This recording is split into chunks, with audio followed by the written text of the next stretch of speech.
Hi there, I'm Angus Roxburgh, I'm your buyer's agent. Today I'm doing a bit of myth busting.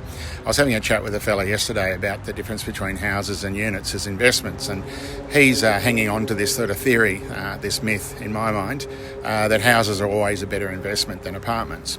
And a big part of that is because you own the land, and another big part of that is because there's a perception that strata fees are very expensive compared to the cost of maintaining a house.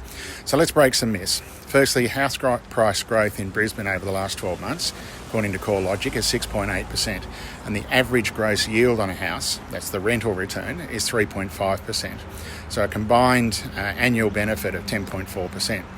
Apartments are growing at almost double the rate of houses, so 12.8% in Brisbane, with a gross yield of 4.6%, so roughly 30% higher than a house. So total return of 18% per annum. If you take that even further, say a short-term let apartment, 12.8% annual growth again, because it's an apartment, but 8 to 10% gross yield. So you're getting around a 23% return on a short-term let apartment, on an average let apartment about 18%, on a house about 10.5%. So the myth that houses perform better than apartments is debunked by the numbers. The thing you have to look at, of course, with strata is what are you getting for that strata and what do you actually have to do to own a house. With a house, you pay the insurance yourself, whereas the strata, it insures the building. You're only insuring the contents.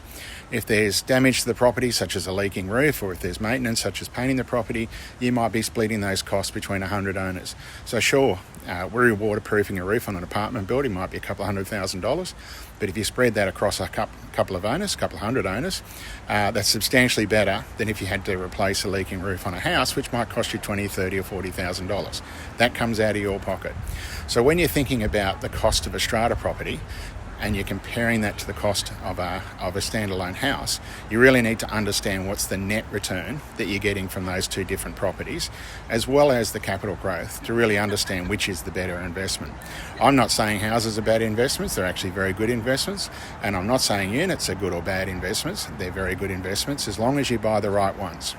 There are lots of cases where I see people buy investment properties that don't perform well. So I mentioned 3.5% and 4.5% average yield, and those growth rates of around 6.5% and 12.5%.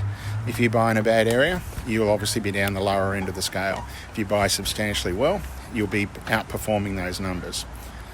Hope that helps.